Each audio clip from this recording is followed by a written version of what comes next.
go a safe route. They already have so much damage available to them in the early game. If they really want to go in with scale and work around this, they might even opt. What if they go for, of course, like it's not banned out, the carry's available, Bruno's still there. Those are some picks that they could pick up and go with. Fairness being picked up on the other side, again, is something that you have to be conscious of, right? I was even thinking of possibly an Aurora popping up because we've seen that come through quite a bit. There's the Bruno. So Bruno is going to be locked in. That's the choice here for Skylar, which is great because Bruno's a great turret destroyer, right? Let him go ahead and farm up, do what he needs to do, and then the damage has to be respected later on.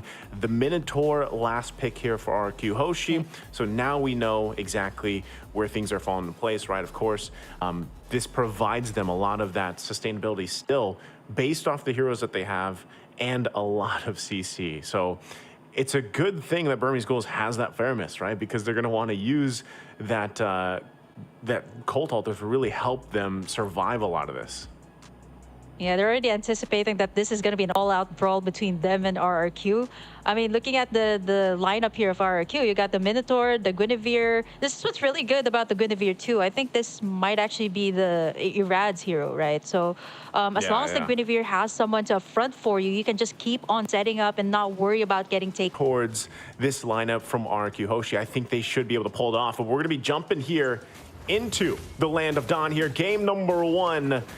Down to the last 8 teams. We're kicking off here. RRQ Hoshi, BURMESE GHOULs in this best of 3. One of these teams will be sent out of the tournament here after the series. So we all start here once again. Taking a look at the early rotations, emblems, nothing quite, you know, out of the ordinary here. Banana, though, opting for a lot of that sustainability again with this CC.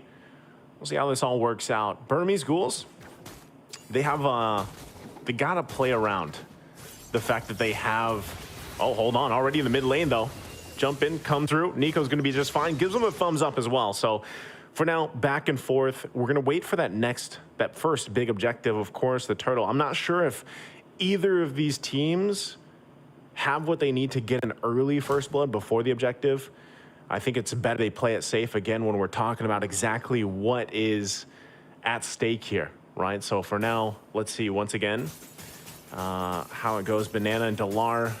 Banana should have a pretty good lane so far for the most part until that level 4 is available. There you are, Kim.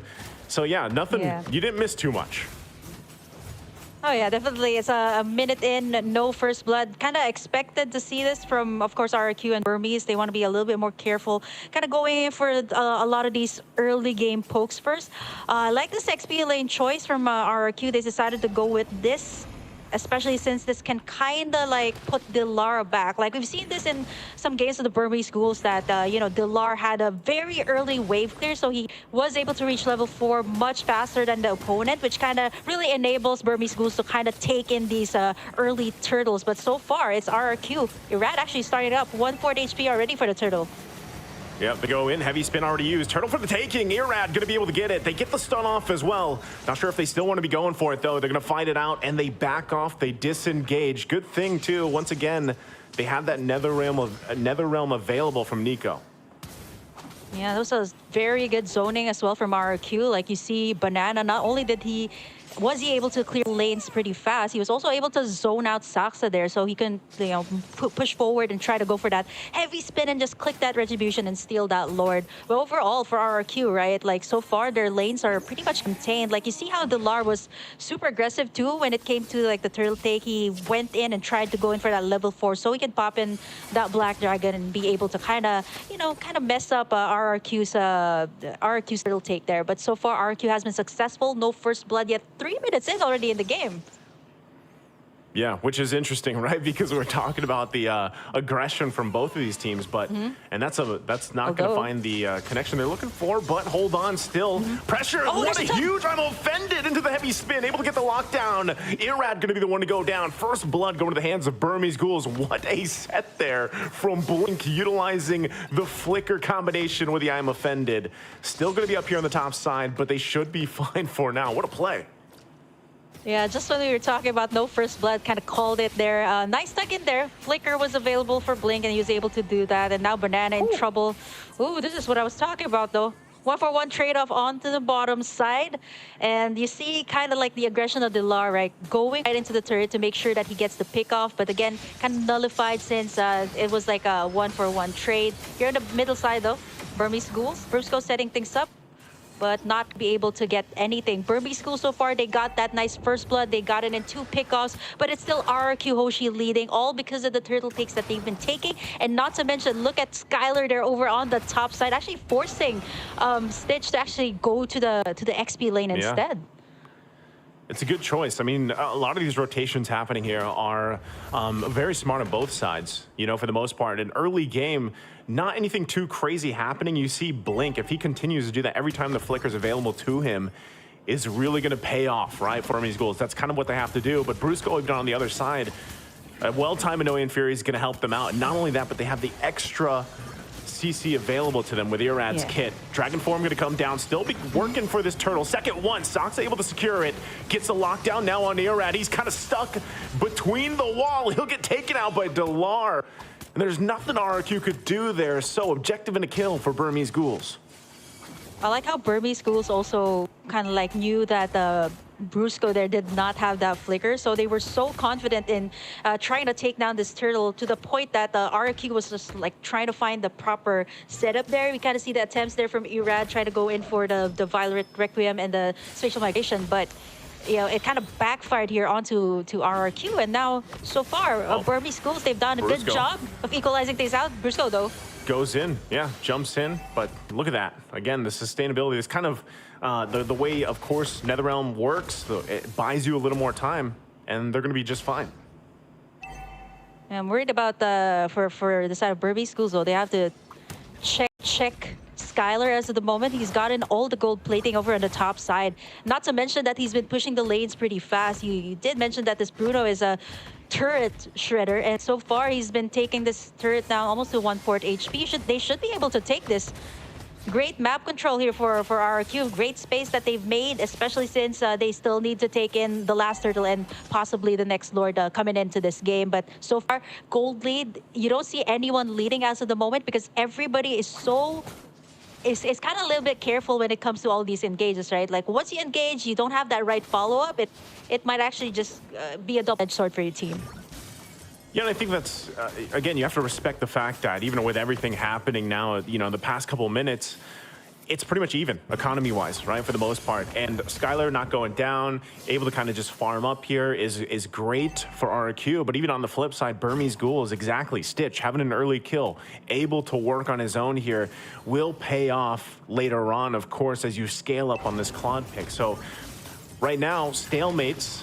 Third turtle of the game, though, for the taking here. Both teams getting in position. Only Skylar down on the bottom side, so both teams want to go full force here. The difference maker could be that gold lane, having that available. You can already see in the mid lane, whittling down slowly, but Stitch going to go down bottom. Team's going to be fighting it out 4-on-4 here for this third turtle. Taking it slow. Turret goes down to the bottom side as both gold laners wait there. Turtle's going to reset once again. Still looking for an angle here. Brusco there in the front lines. No one committing just yet. They're trying to feel this out. Yeah, they have to. There's some pressure, though, in the mid lane. They got to deal with it for now. RQ still in position. But right now, Burmese Ghouls just kind of letting them take control of this space. Blink not going to commit. There's the Dragon Form finally going for the initiation. Huge stuff there from Brusco, though, with the flicker, Minoan Fury. Now they're going to be battling out. Still looking for a kill to fall here, though, as both gold laners trying to make it away. Delar will finally fall. Stitch now joining the fight. Irad taking a couple shots. He's almost there, but another knockup comes through as Irad falls. It's a double for Stitch, though. But Skylar finally gets a kill as well. And now the mid lane turret goes down next. They find wins on both sides here, but RRQ pulling out just a little bit ahead. Now Soxa, buff can be worked on, and he's deleted by Banana. Gets whittled down quickly. And that is tough for them. Stitch now the answer here with Blink still. Banana going to be able to get away from the I'm offended. Wow, so much back and forth here, Kim. Yeah, we kind of expected this coming out. All out brawl from the side. Burmese School, big window. There was a trade from RRQ Hoshi on the middle lane, so that's also pretty big for them to give that map control towards their side. Right now, that is big because RRQ Hoshi just finally got this first Lord of the game. Not the Luminous one, but this will actually give more pressure to Burmese Ghouls. They've been winning all of these clashes, but they haven't been able to convert as much turret takes as compared to RRQ Hoshi, who has been slowly taking it in care of Skylar. 101 on this Bruno, 7,600 gold for him, at least 1,000 more than what Stitch has. But so far, you know, you can't count out Stitch just yet. This is a Claude that you're talking about. He just picked up the Demon Hunter sword too, so that's going to be big for the side of Burmese Ghouls when it comes to these clashes. That blazing duet that Stitch has to time up really well. He also has that Purify, so pretty much he's just going to go for the cleanup work here if Burmese Ghouls decides to go in for the full engage. Okay, and with that, they've got the Lord work in here. RRQ now going to go ahead and get these turrets down, move around the map with the space that they garnered themselves. We'll be taking the resources as well on top of it. So Burmese Ghouls once again finding themselves in a troubling position. This round could slip out of their hands very quickly depending on how they deal with this push. It's going to come down once again if Blink can find a setup that he's going to be looking for on this Ruby pick once again. He's kind of the big answer for them. Delar also now at this point with Dragon Form has to be really careful on his positioning. Turret now in the mid lane, tier 2 going to fall into focus top side, tier 3.